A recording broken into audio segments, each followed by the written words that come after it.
Selamat sore dan selamat malam. Saya Nabila Zahra. Saya Dwi Ramadhani. Saya Nur Hanifah Muafa. Kami kelompok A1 dari kelas 11 MIPA 2. Nah, untuk teman-teman sekalian, gimana nih kabarnya? Semoga sehat jasmani dan rohani ya. In this video, we gonna explain material about peran Indonesia dalam menciptakan perdamaian dunia melalui organisasi internasional. Nah, kami ingin bertanya dulu nih, organisasi apa saja sih yang termasuk dalam organisasi internasional? Untuk lebih jelasnya, simak videonya baik-baik ya. Nah, sebelum masuk ke materinya, Let's pray together. Langsung saja kita masuk ke videonya.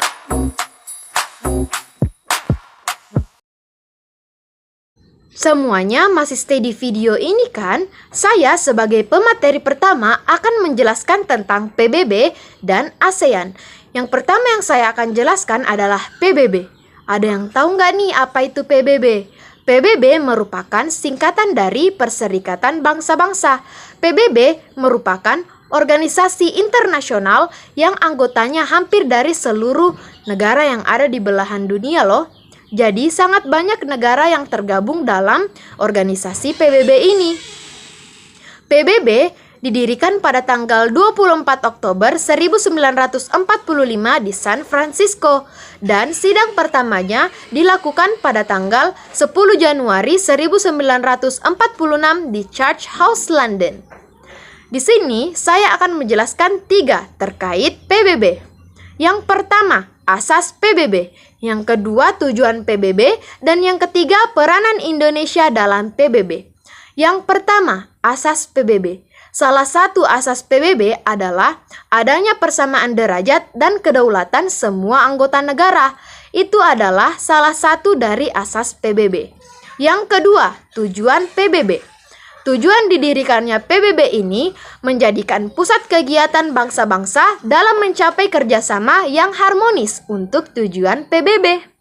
Yang ketiga adalah peranan Indonesia dalam PBB, salah satunya adalah mendapat prestasi yang gemilang, yaitu Menteri Luar Negeri Adam Malik berhasil menjabat sebagai majelis utama dalam PBB.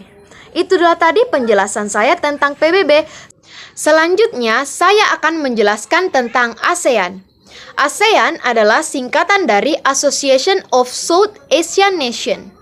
ASEAN adalah organisasi kerjasama di kawasan regional negara-negara Asia Tenggara yang bergerak di dalam bidang sosial, politik, dan kebudayaan. Tujuan didirikan ASEAN ini untuk meningkatkan stabilitas dan perdamaian di kawasan Asia Tenggara. Sejarah berdirinya ASEAN. ASEAN didirikan pada tanggal 8 Agustus 1967 di Bangkok, Thailand, yang diprakarsai oleh 5 menteri luar negeri. Inilah foto 5 menteri luar negeri tersebut. Setelah berjalannya waktu, anggota ASEAN bertambah menjadi 10 negara, yaitu Indonesia, Filipina, Malaysia, Singapura, Thailand, Brunei Darussalam, Vietnam, Laos, Myanmar, dan Kamboja. Itulah 10 negara yang termasuk dalam organisasi ASEAN. Selanjutnya, saya akan menjelaskan tentang peran Indonesia dalam ASEAN. Indonesia berperan di bidang sosial budaya, menganjurkan adanya pementasan kesenian dari berbagai negara-negara di ASEAN. Itulah tadi penjelasan saya tentang PBB dan ASEAN. Selanjutnya ada materi KAA atau Konferensi Asia Afrika yang akan dijelaskan oleh rekan saya.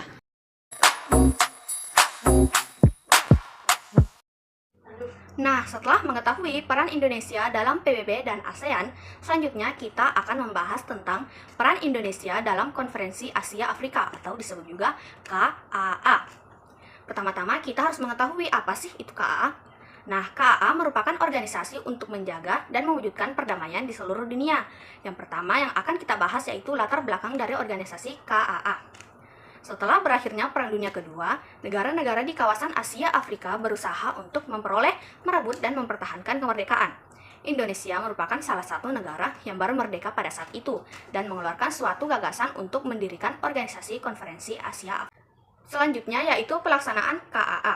Sebelum diadakan KAA, dilakukan berbagai persiapan dengan mengadakan Konferensi Kolombo atau Konferensi Pancanegara I dan Konferensi Bogor atau Konferensi Pancanegara II.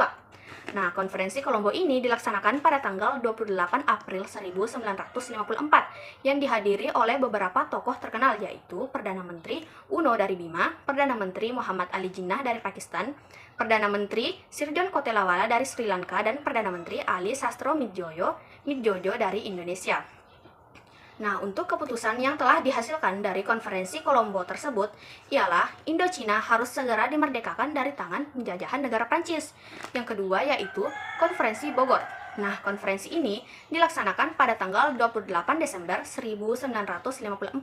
Pada konferensi tersebut menghasilkan beberapa keputusan, yaitu melaksanakan konferensi Asia Afrika di Bandung pada tanggal 18 sampai 28 April 1955. Lalu menetapkan 5 negara sebagai peserta konferensi Bogor dan juga sebagai negara sponsor. Lalu menghasilkan ketepatan bahwa 30 negara Asia Afrika yang akan diundang.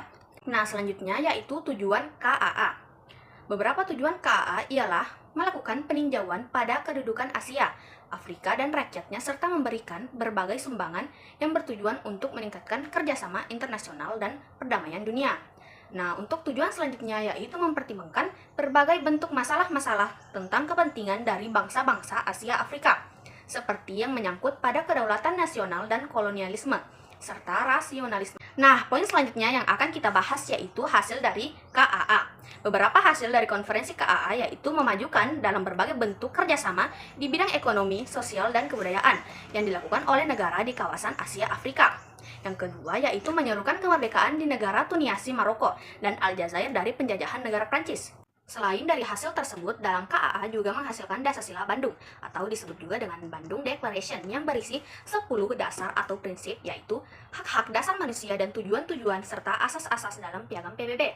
Yang kedua, menghormati kedaulatan dan integritas teritorial semua bangsa. Nah, selanjutnya mengakui persamaan semua suku bangsa dan persamaan semua bangsa besar maupun kecil. Poin selanjutnya yang akan kita bahas yaitu peran Indonesia dalam KAA. Nah, Indonesia berperan untuk memprakarsai dan juga digunakan sebagai tempat konferensi pancanegara kedua yang dilaksanakan pada tanggal 28 sampai 29 Desember tahun 1945 di daerah Bogor, Jawa Barat. Konferensi tersebut merupakan pendahulu dari KAA.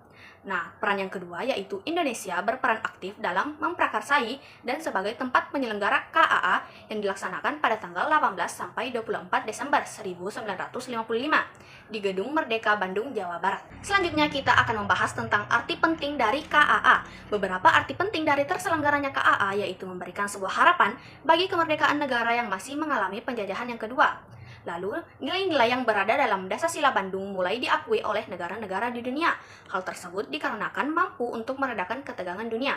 Selanjutnya yaitu memberikan berbagai dukungan untuk negara-negara yang berada di Asia Afrika untuk lepas dari penjajahan bangsa-bangsa barat. Poin yang terakhir yang akan kita bahas yaitu manfaat dari KAA.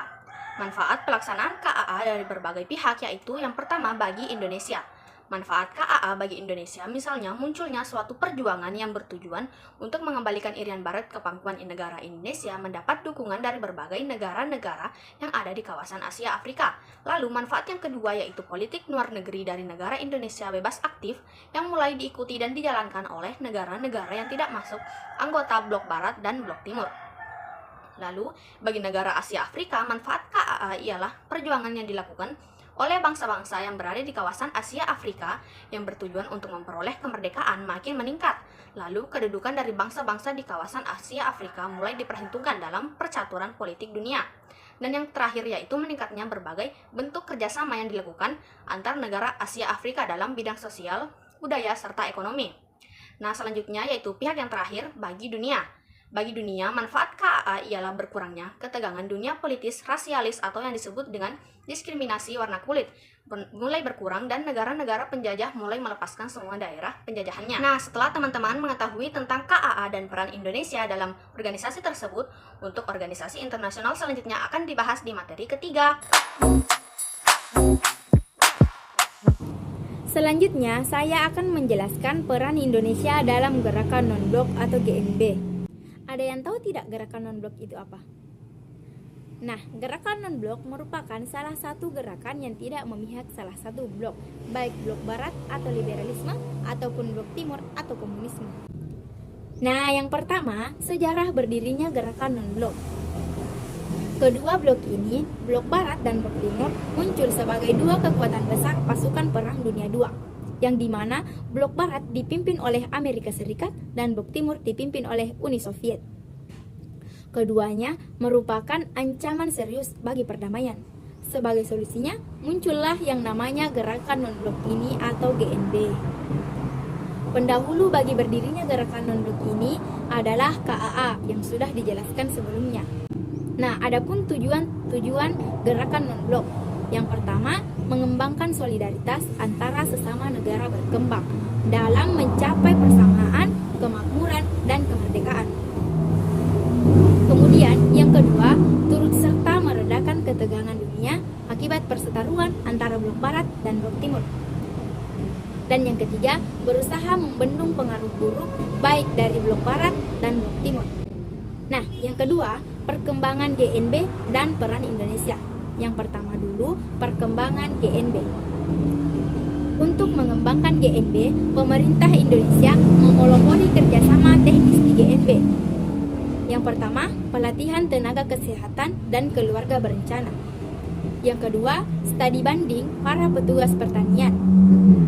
Dan yang ketiga, menghidupkan kembali dialog utara sampai selatan untuk memperingan utang luar negeri bagi negara berkembang.